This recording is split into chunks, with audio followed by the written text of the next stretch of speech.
Selamat siang, program Kaltim Headlines siang hari ini akan menyajikan informasi seputar Kalimantan Timur dan sekitarnya bersama saya Rosmi Rahma. Berikut rangkuman Kaltim Headlines siang hari ini. Hikmah positif munculnya semangat gotong royong di balik pandemi COVID-19. Peresmian kantor Badan Pendapatan Daerah Kutai Timur. Kita awali Kaltim Headlines siang kali ini masih dalam suasana pandemi COVID-19. Bupati Kutai Timur meresmikan penggunaan kantor Badan Pendapatan Daerah Kutai Timur. Dengan gedung baru, Bupati berpesan agar pelayanan kepada wajib pajak kian bagus. Berikut informasinya. Ide awalnya adalah penyerahan bantuan alat pelindung diri atau APD COVID-19 kepada tim medis. Acara seremonial itu kemudian dipadukan dengan peresmian gedung baru Bapenda yang memang telah direncanakan jauh-jauh hari. Sebenarnya ini peresmian ini sebenarnya sudah jauh-jauh hari kita rencanakan. Jadi ini hanya seremoni saja. Tadi itu ada petugas FO itu hanya sebenarnya untuk seremoni aja. Nanti kalau keadaannya normal ya seperti itulah. Sebenarnya setiap hari cuma 3 orang saja di sini di ruang pelayanan. Dan kita tidak menerima WP, jadi via online dan via WhatsApp. Jadi kalau ada WP di sini kita suruh pulang, kita kasih nomor online-nya, kita kasih nomor WhatsApp. Kantor baru Bapenda terletak di Kompleks Perkantoran Bukit Pelangi.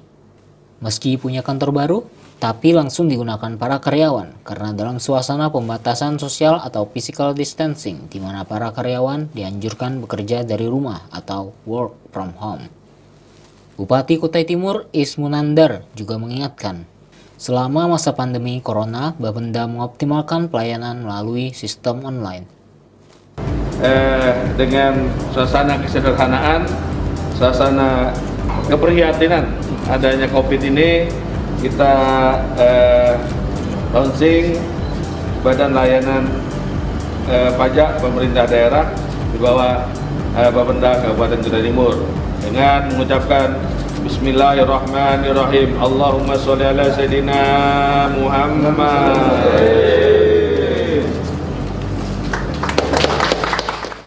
Warga Kutim perlu mencatat, pelayanan di kantor Bapenda bisa menghubungi nomor 081277770665 untuk PAD. Kemudian untuk layanan BPHTB atau Bea Perolehan Hak Atas Tanah dan Bangunan di nomor 082187070330 serta PBB Pajak Bumi Bangunan di nomor 081257500936. Tim Kaltim TV melaporkan.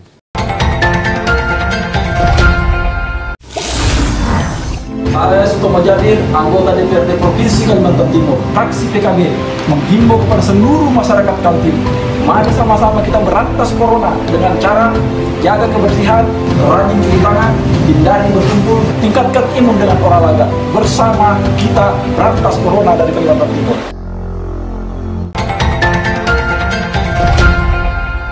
Sampai hari Jumat 17 April 2020 di Kalimantan Timur masih ada 120 orang yang sedang menunggu dengan kecemasan. Apakah dirinya terpapar virus corona atau tidak? Mereka menjalani isolasi sementara hasil tes yang ditunggu belum datang dari Surabaya. Update pada hari Jumat 17 April 2020, tidak ada penambahan jumlah pasien positif. Jumlahnya masih tetap 44 kasus. Di antaranya sembuh 11 orang dan meninggal dunia 1 orang. Penambahan mencolok terjadi pada pasien dalam pengawasan atau PDP. Menurut PLT Kepala Dinas Kesehatan Kaltim, Andi Muhammad Ishak, dalam acara telekonferensi dengan wartawan, terdapat penambahan 30 kasus dengan sebaran 1 kasus di Kabupaten Pasir terakses dengan klaster Goa, Sulawesi Selatan. Pasien sekarang dirawat di RSUD Panglima Sebaya Tanah Grogot, Kabupaten Pasir.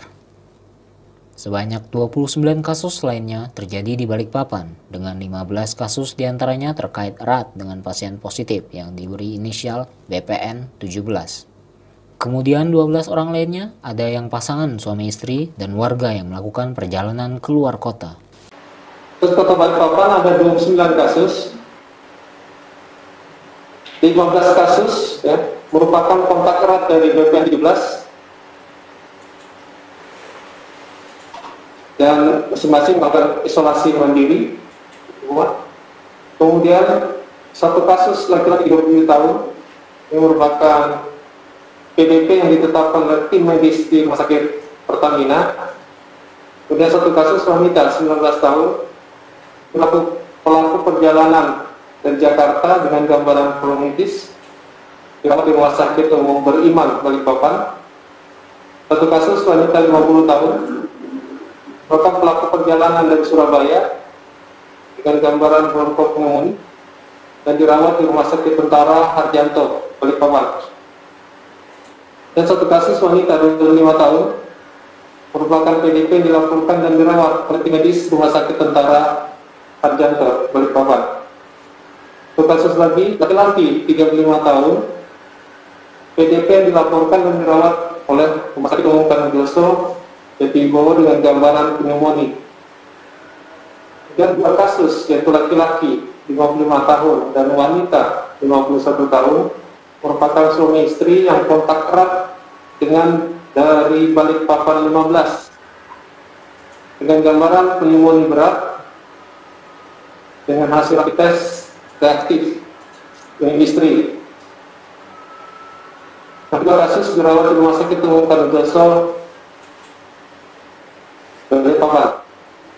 Selanjutnya satu kasus lagi laki-laki 49 tahun merupakan pelaku perjalanan dari Banjarmasin dan Tarakan. Sekarang dirawat di Rumah Sakit Umum Kandoso di Balikpapan. Selanjutnya satu kasus laki-laki 40 tahun PDP yang dilaporkan dan dirawat oleh Rumah Sakit Pertamina Balikpapan. Dan satu kasus lagi laki-laki 50 tahun merupakan PDP yang dilaporkan dan dirawat oleh Rumah Sakit Tentara Harjanto Balikpapan dengan keluhan demam, batuk, dan sesak napas serta memiliki gambaran pneumonia. Dan selanjutnya kasus laki-laki 29 tahun merupakan PDP yang dilaporkan dan dirawat oleh Rumah Sakit Pertamina Balikpapan. Satu kasus selanjutnya adalah laki-laki 23 tahun merupakan PDP yang dilaporkan dan dirawat oleh Rumah Sakit Pertamina Balikpapan dengan keluhan batuk pilek. Kemudian satu kasus laki-laki 24 tahun adalah pelaku perjalanan dari Jakarta dengan keluhan lesu, sakit kepala, dan diare, dan dicurigai memiliki bronchopneumonia dan dirawat di Rumah Sakit Pertamina Balikpapan. Dan terakhir satu kasus laki-laki 66 tahun merupakan PDP yang dilaporkan dan dirawat oleh Rumah Sakit Umum Kandoso Balikpapan dengan keluhan demam, batuk, sesak, dan memiliki gambaran pneumonia.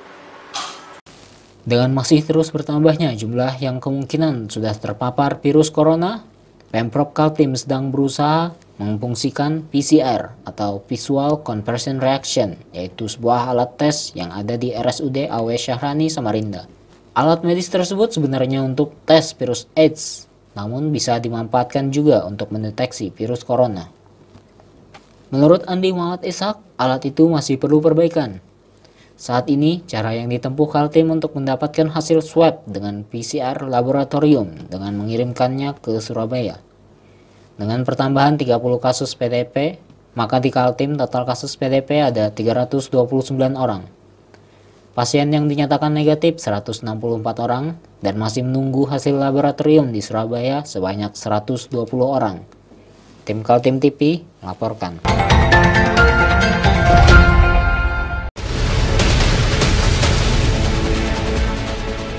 Mari kita memerangi virus corona dengan mematuhi imbauan pemerintah. Stay at home.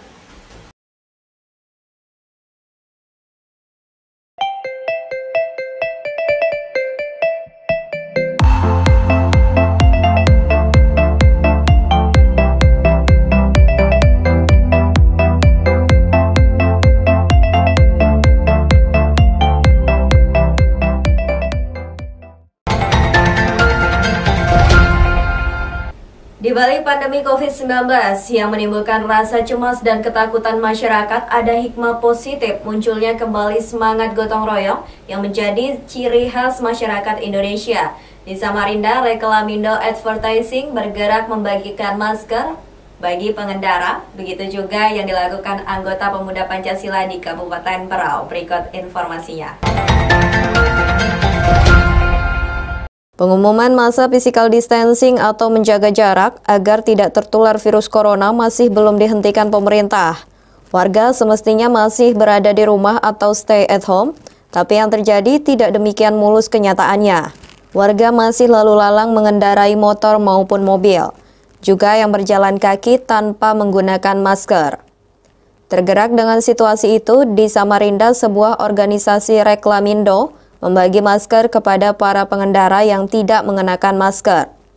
Ada 2.000 lembar masker dibagi secara gratis di Simpang Mall Lembuswana, Kamis 16 April 2020. Ketua Reklamindo Kaltim Surgojal berharap pemberian masker sebanyak 2.000 dapat membantu warga untuk menghambat penyebaran virus corona yang saat ini di Kaltim sudah terpapar 44 positif. Karena langkanya masker, pihaknya harus mendatangkan dari Malang, Jawa Timur. Pencarian masker itu langka sekali, susah sekali. Jadi masyarakat yang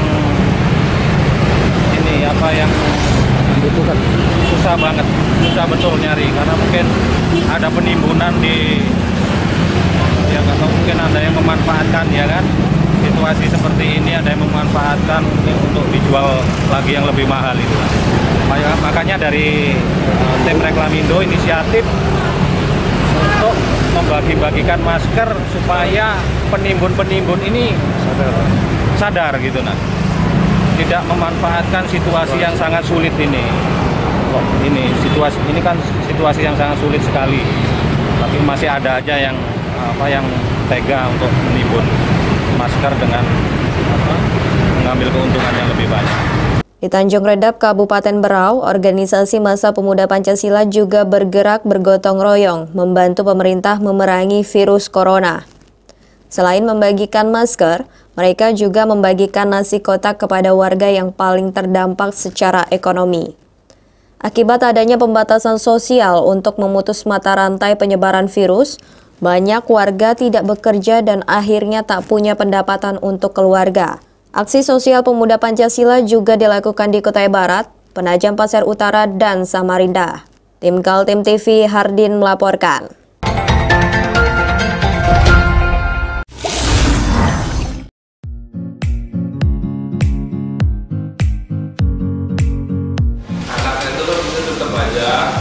Cara mudah beriklan digital di Kaltim TV.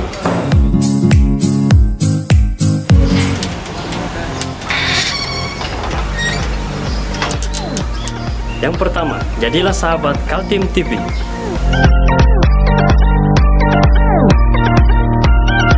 Dengan Rp1.000.000, para sahabat mendapat 20 kali tayang di slot berita kamu.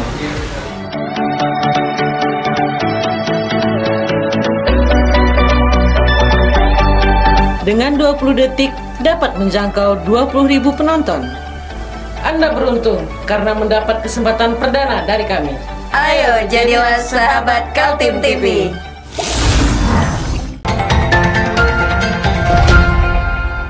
Badan Narkotika Nasional atau BNN Kota Samarinda menggerebek salah satu rumah di Jalan Bung Tomo, Gang Pertenunan Samarinda Seberang. 3 orang yang terdiri dari pasangan suami istri dan seorang remaja laki-laki diminta keterangan, namun petugas tak berhasil mendapatkan barang bukti narkotika maupun obat-obatan terlarang. Aksi petugas Kamis 16 April 2020 sore itu mengagetkan warga. Saat penggerebekan berlangsung, petugas menggunakan seragam lengkap rompi BNN dan membawa senjata laras panjang. Setelah berusaha menggeledah isi rumah yang ditarget berdasarkan laporan warga sarang bandar narkoba, petugas hanya menemukan 2 plastik klip kecil kosongan dan 1 piper kaca, serta beberapa sedotan plastik yang diduga sebagai sekop untuk menakar sabu yang mau dijual. Sekitar pukul 17 WITA, petugas yang berdatangan membuat suasana di sekitar perkampungan padat penduduk itu terlihat gaduh. Penduduk Jalan Pangeran Bendahara, Kelurahan Masjid, Kecamatan Samarinda Seberang, tepatnya di Gang Pertenunan RT 2 alias Kampung Tenun, berhambur keluar rumah untuk melihat penggerebekan dari petugas Badan Narkotika Nasional Kota atau BNNK Samarinda. Sekitar 40 menit aksi itu berlangsung, tak juga ditemukan narkoba, akhirnya penggerebekan dihentikan. Diduga informasi penggerebekan telah bocor duluan, sehingga para pelaku menghilang. Tapi ini sasaran kita, target kita adalah kampung narkoba. Kampung narkoba di Gang Pertemuan itu sudah terkena, udah siapa yang tahu, semuanya tahu. Jadi masyarakat di sekitar itu juga ada yang pro, ada yang kontra. Nah, yang kontra inilah yang bagian dari kita. Artinya memberikan informasi melalui call center ke pusat dan sebagainya. Makanya kita lakukan penindakan hukum, walaupun kita sama-sama di tengah wabah corona di Samarinda seperti ini, tapi narkoba juga kencang. Nah, itu ya ibarat itu perlu ada balance, perlu ada keseimbangan. Artinya bahwa BNN tetap melakukan penegakan hukum, penindakan berkaitan masalah narkoba. Penggerebekan oleh petugas BNN di Samarinda Seberang terkait hasil pengembangan kasus penangkapan pelaku peredaran narkoba di Gang Bakti, Jalan Lambung Mangkurat, Kecamatan Samarinda Ilir. Petugas menduga asal-usul sabu yang beredar di Gang Bakti bersumber sama dengan di Samarinda Seberang. 3 orang yang diamankan menurut petugas ada indikasi sebagai kurir dan mengetahui bagaimana peredaran narkoba di kampung itu. Yang diamankan itu indikasinya satu yang anak kecil itu ya ibaratnya kurir seperti itu. Kurir atau bahasa mereka juga sebagai benteng, artinya sebagai mata-mata seperti itu.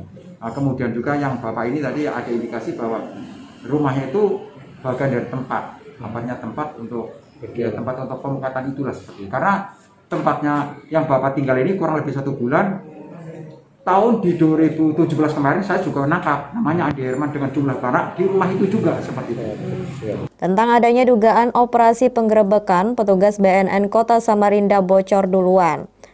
Pihak BNN masih mempelajari dan mengevaluasi indikasi-indikasinya. Tim Kaltim TV, Mayangsari melaporkan.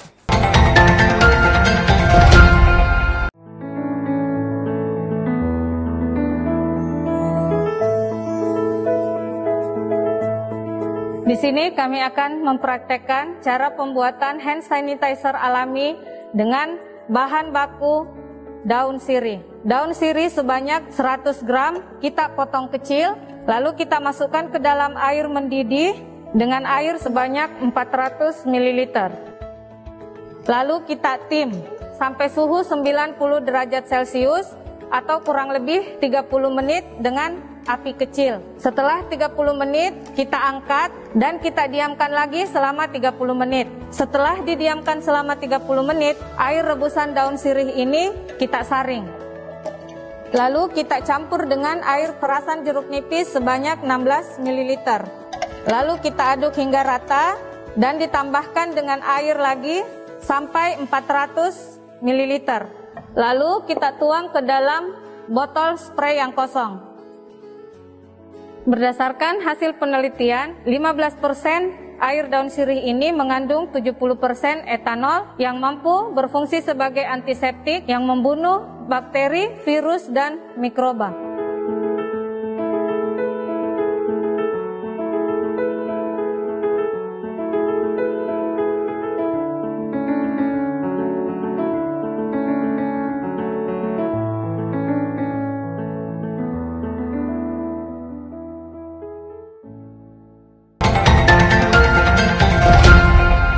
Sektor produksi batubara menjadi andalan Kalimantan Timur dalam mencegah terjun bebasnya perekonomian saat pandemi virus corona. Sektor tambang ini diandalkan memberi kontribusi dana bagi hasil agar APD tidak terguncang terlalu keras. Berikut informasinya. Jumlah pasien positif corona di Kaltim per 15 April 2020 ada 35 orang, dengan rincian 8 sembuh dan 1 meninggal dunia. Walaupun hanya 29 orang yang sekarang dirawat dalam ruang isolasi karena terpapar virus, tapi mampu membuat guncangan yang begitu besar pada APBD provinsi maupun kabupaten dan kota se-Kalimantan Timur. APBD Kaltim tahun 2020 diprediksi drop sampai 40% atau hanya berkisar pada angka 7 triliun dan 11,75 triliun saat ditetapkan DPRD bersama Pemprov Kaltim. Pemerintah melakukan perubahan APBD selain untuk menanggulangi pandemi seperti penyembuhan dan penyediaan fasilitas medis, juga menyiapkan bantuan sosial kepada warga yang terdampak ekonomi.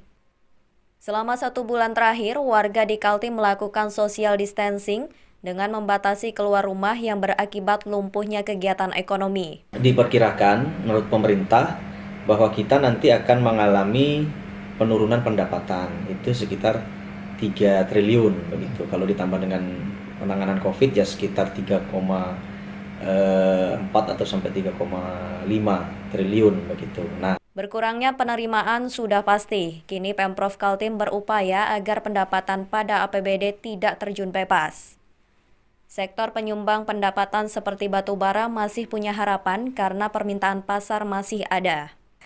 Menurut Adjuar Busra, Kabid Mineral Dinas ESDM Kaltim, tren penurunan produksi batubara dari Kaltim tetap ada, khususnya untuk ekspor, sedangkan permintaan dalam negeri masih stabil. Ya, memang terjadi sedikit tren penurunan, ya, di mana penurunan itu disebabkan pertama beberapa negara yang selama ini sebagai buyer batubara menghentikan ya close untuk pengiriman batubara ke negara-negara tersebut. PLT Sekretaris Daerah Kalimantan Timur Muhammad Sabani mengatakan, saat ini produksi batubara jadi andalan untuk mempertahankan pendapatan dana bagi hasil pada APBD tahun 2020.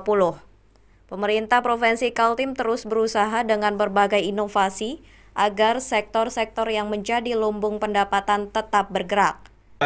Kalau berdasarkan evaluasi memang batubara mengalami sedikit penurunan, tapi produksi masih ada ya.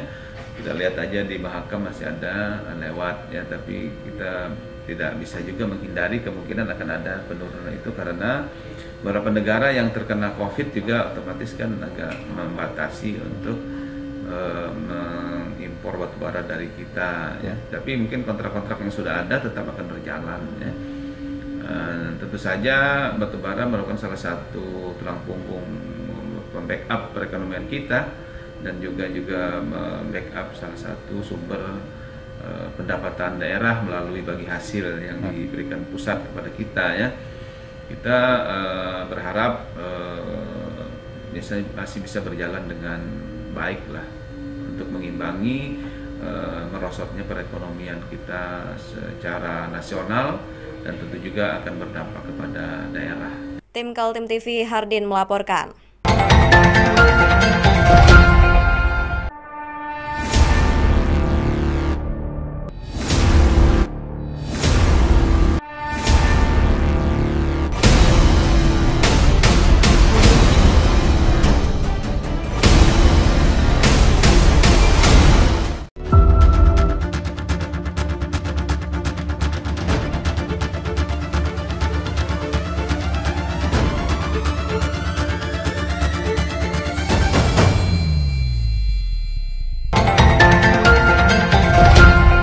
Demikian Kaltim Headlines siang kali ini. Jangan lupa untuk saksikan kami melalui channel YouTube dan fanpage Facebook Kaltim TV. Saya Rosmi Rahma bersama kerabat kerja yang bertugas pamit undur diri. Kaltim TV, siaran kemajuan.